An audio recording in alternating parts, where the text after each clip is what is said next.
നമ്മുടെ വീട്ടിൽ അടുക്കളയില്ലേ, ഒറ്റയ്ക്ക് നമ്മൾ എപ്പോഴെങ്കിലും ആ അടുക്കളയിലേക്കൊന്ന് കയറി നോക്കണം. ആ ശൂന്യതയിൽ നിന്ന് നമുക്ക് അമ്മ ആരാണെന്ന് മനസ്സിലാകും. ജീവിതത്തിലെന്നും അമ്മ എന്ന വാക്ക് നമ്മൾ നൽകിയിട്ടുള്ള വല്ലാത്തൊരു നിറവുണ്ട്. അത് രൂപപ്പെട്ട ഒരു സ്ഥലമുണ്ട്. നമ്മുടെ ആശുപത്രിയിലെ, പണ്ട് അപൂർവമായെങ്കിൽ ഇന്ന് പൂർണ്ണമായി, നമ്മുടെ ആശുപത്രിയിലെ ഒബ്സ്റ്റട്രിക് കെയർ എന്ന് പറഞ്ഞ OBG/ഗൈനെ എന്നൊക്കെ എഴുതി വച്ചിട്ടുള്ള OPയിൽ തുടങ്ങി IPയിൽ ലേബർ റൂമും ഓപ്പറേഷൻ തിയേറ്ററും പോസ്റ്റ് ഓപ്പറേറ്റീവ് വാർഡും നിയോനാറ്റൽ കെയറും ഒക്കെ അടങ്ങുന്ന ഒബ്സ്റ്റട്രിക് കെയർ, അവിടെ ഒരു അമ്മയുണ്ടാകുന്നു. അപ്പോൾ നമ്മുടെ കെയർ ഓഫ് പേഷ്യൻസിലെ 10ാമത്തെ സ്റ്റാൻഡേർഡ് വളരെ മനോഹരമായ ഒരു വിഷയത്തെ ക്വാളിറ്റിയോടുകൂടി, സ്റ്റാൻഡേർഡോടുകൂടി സേഫായിട്ട് ചെയ്യുന്നതിനെക്കുറിച്ച് 11 ഒബ്ജക്റ്റീവ് എലമെൻറ്റുകളിൽ കൂടെ, ഒരേ ഒരു അച്ചീവ്മെൻറ്റും 10 കമ്മിറ്റ്മെൻറ്റും ചേർന്ന 11 ഒബ്ജക്റ്റീവ് എലമെൻറ്റുകളിൽ കൂടെ വിശദീകരിക്കുന്നു. COP10 organisation provides safe obstetric care.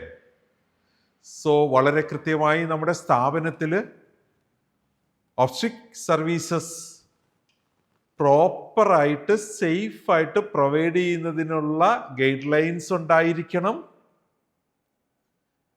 നമുക്ക് നമ്മുടെ ഓർഗനൈസേഷനിൽ ഹൈ റിസ്ക് ആയിട്ടുള്ള ഒബ്സ്റ്റട്രിക് കെയറിന് അത് ആവശ്യം വന്നാൽ റെഫറൻസ് ചെയ്ത് മറ്റൊരു സ്ഥലത്തേക്ക് അയക്കുന്നതിന്, മറ്റൊരു സെൻറ്ററിലേക്ക് അയക്കുന്നതിന് കൃത്യമായി അതിനെ എങ്ങനെയാണ് ഐഡൻറ്റിഫൈ ചെയ്യേണ്ടതെന്നുള്ള മാനദണ്ഡങ്ങൾ ഉണ്ടാവണം.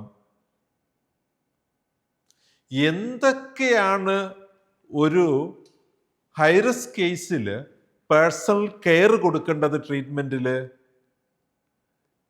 ആൻറ്റിനാറ്റൽ സർവീസസ് എങ്ങനെയാണ് കൊടുക്കേണ്ടത്, പ്രൊവൈഡ് ചെയ്യേണ്ടതെന്നുള്ള ഒരു ഗൈഡ് ലൈൻസ് നമ്മുടെ ഓർഗനൈസേഷനിൽ നമുക്ക് കൃത്യമായിട്ടും ഒരു ബർത്ത് കമ്പാനിയനെ ആ ഒരു ലേബർ സമയത്ത്, ഒരു ഡെലിവറിയുടെ സമയത്ത് എൻകറേജ് ചെയ്യാനുള്ള പ്ലാൻ ഉണ്ടാവണം, അതിനുള്ള ഒരു പോസിബിലിറ്റി ഉണ്ടാവണം. നമുക്ക് നമ്മളുടെ ഹോസ്പിറ്റലിൽ ഈ ഒരു പ്രഗ്നന്റ് വുമണിനെ വളരെയധികം റെസ്പെക്റ്റോടുകൂടി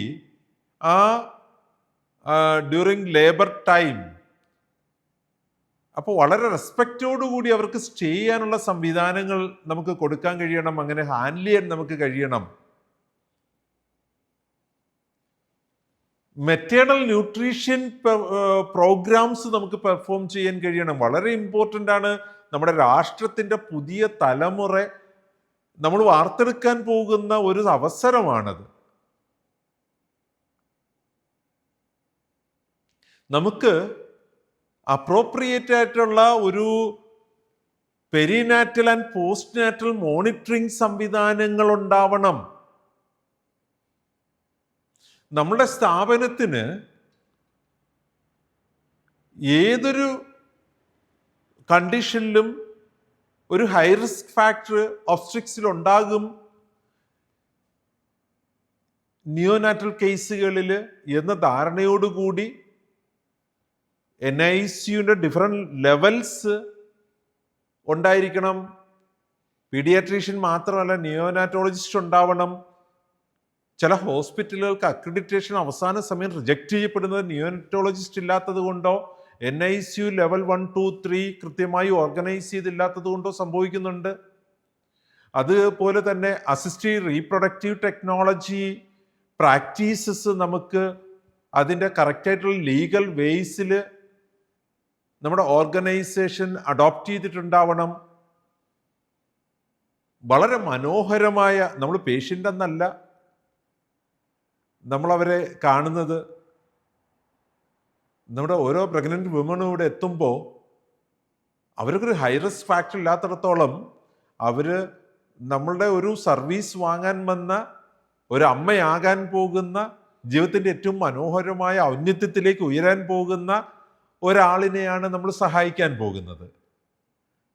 അതെത്രമാത്രം മനോഹരമായി നമ്മുടെ സ്ഥാപനത്തിൽ ചെയ്യാൻ കഴിയും എന്നതിനെക്കുറിച്ചാണ് ഈ 10ാമത്തെ സ്റ്റാൻഡേർഡിൽ COP-യിൽ നമ്മൾ ഇന്നിവിടെ ഡിസ്കസ് ചെയ്യാൻ പോകുന്ന 11 ഒബ്ജക്റ്റീവ് എലമെൻറ്റുകളിൽ കൂടെ. നമുക്കത് വിശദമായി നോക്കാം. COP 10 organisation provides safe obstetric care.